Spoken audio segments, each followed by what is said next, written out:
back to another episode of the DailyFlip podcast. I'm your host, Alex, and today we're going to be freeballing. We're going to be going without an article, but this is spurred on by some conversations that some leaders in a certain movement had, and then a conversation that I had later on in the day exploring the ideas that I heard. So, with that, the topic today is the reinstitution of a fertility society. And you may think that sounds really stupid. We'll put it in layman terms. How do we have more babies? I want to know your opinions, but first, let's pose to you the daily debate. Can government intervention fix the lack of fertility, the lack of children, and the lack of fertility, not in the medical sense, but in the actual statistical sense, the amount of children that are being born to of age women who are capable of having children? So, with that said, let's actually jump in to the thought, which has been thrown around by so many different leaders across the world. You have Hungary, you have China instituting a have more kids policy now. South Korea, Japan have tried to re-engineer a path out of their demographic decline. European countries haven't necessarily taken this head on, besides, like I said, Hungary. But all of these places demonstrate that it's hard, if not almost impossible, to come out of this demographic decline, to repair from what it seems like an existential crisis. What is the common talking points from each side? And why do they not work? Or why do they work? So one common point from the left is you make things more affordable. If you make things more affordable, people will be more willing to have children. Why does this work, or why doesn't this work? One, I believe this doesn't work because I have an underlying theory that is counter to the reason that they are providing, which is things are not affordable for families. Therefore, they don't want to raise children. In this case, they can't raise more children. Even if they want to, they can't afford it. I think that's a fair enough argument, but that doesn't underlie the actual explanation as to why the average age of first children, or the age that people have their first child, has gone up exponentially. Exponentially is the wrong word. Has gone up in a fashion that is counter to a good, healthy society. You may be saying, Alex, what do you mean? The average age of your first child has gone from somewhere around 25 to 26 for men and 24 to 26, I believe, for women, to somewhere around 30 average for both, if not a little bit older. One, that brings on a whole bunch of health complications, so that's not great.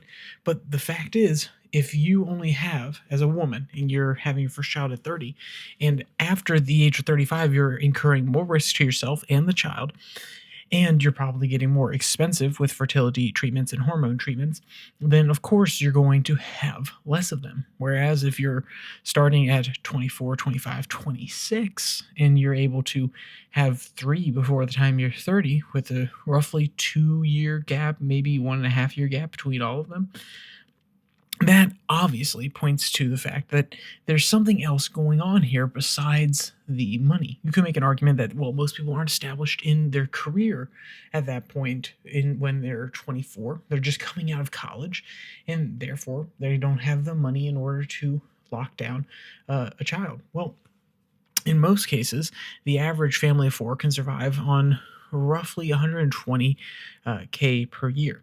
That is a lot of money. I'm not trying to deny that, but the question becomes, why are people unwilling to, and not unwilling is the wrong word, that makes me sound unempathetic to the situation. Why are less people willing to entertain the option of having children earlier?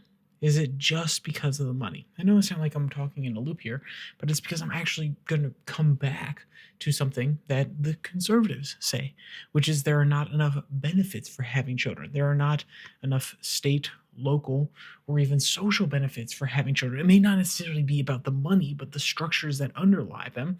The communities aren't there anymore, and the state doesn't have beneficial processes or even plans for enabling children, whether that be local pre-K that is allowed to be sponsored by churches and gets somewhat uh, local funding from a state government, or the fact that they're not providing enough tax cuts or credits for the amount of children that you have, which is an idea that was brought up today by someone I talked to. Why does that not work? Well, one, the underlying issue is still that more people are focused on their careers than they are actually focused on having a family, which means regardless of the money that you wave in front of them, is a $15,000 tax credit the same for having a child, which is going to incur other costs, as the opportunity to make 35, 40K by the time you're 28? I don't necessarily know. I don't know if that math works out. And there's another interesting fact that supports the point that I'm trying to highlight here, that people are more focused on other things. They're not putting the family first. There was a recent man on the street video from a college newspaper that asked students, what are you more focused about? What are you more focused on, having a family or career? And roughly, this is a rough estimation, 60% of people said a career and 40% said family. Now, that's being a little bit generous. I would say that you could probably extrapolate to it being 75-25, but still, even 60-40 provides a keen insight as to why fertility would go down. If more people, even a small percentage, and this has been a trend that's happening since the 1990s, the 1980s, when education became more accessible to more people, even if that trend has persisted since then, remember, if you're having kids later, you're having less of them. And if you're having less kids and this trend continues, then the population is going to continue to decline. And you may say, well, Alex, the population isn't necessarily declining right now.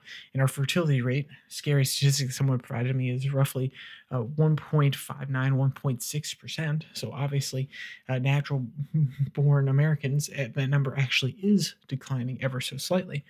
But it's not to deny the fact that that trend will, of course, lead to less children and a lower likelihood that children are going to have their own children. You may say, Alex, why is that the case?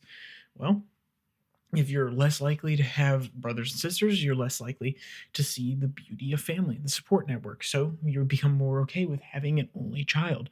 This is a trend that you've seen across much of Europe, where lots of only children in the past generation are having only children, and both parents are continuing to work. The burden is less on them in order to pay for the upper echelon of schools and activities. They are working hard and then funneling all that money towards one child.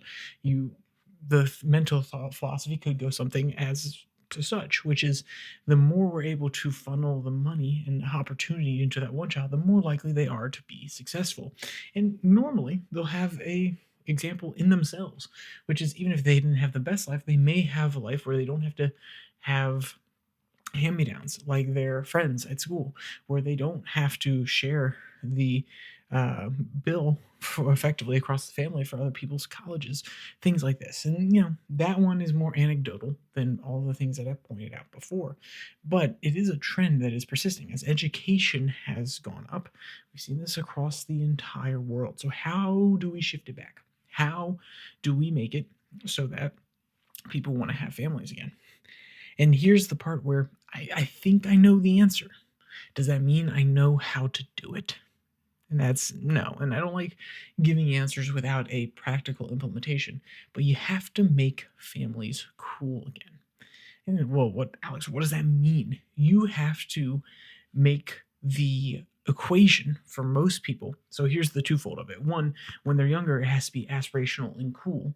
Therefore, the whole bachelor life needs to stop being idolized, and you need to idolize the good father in a household. And that's how to make it cool and aspirational. But how do you actually make it cool and effective is you need to change the balance of the equation. You need to highlight the benefits of being a father, of being a mother. Instead of talking about all of the downsides, you highlight the benefits and you try to quantify them as much as possible. And the ironic thing is, they're very hard to quantify. A career is easy to quantify. You're able to say that, hey, I make this much money, I have this raise coming, versus a lot of the quantitative benefits that parents have. So, of course, in a society that measures things and has rational actors, if something's hard to measure, then it's going to be hard to argue for. And then the argument becomes, well, hey, you'll just understand if you're a mother or if you're a father, which is extremely hard to actually allow for people to have these experiential things. And also, there's an example that I think is, once again, relatively anecdotal, but I've seen it with multiple of my friends. Very often, older brothers and sisters help raise their little brothers and sisters if there's a larger age gap. But even then, providing that structure and that help for them allows them to get a little sample of what a family looks like and how it can be rewarding, beautiful, and provide some of those some of those qualitative measures.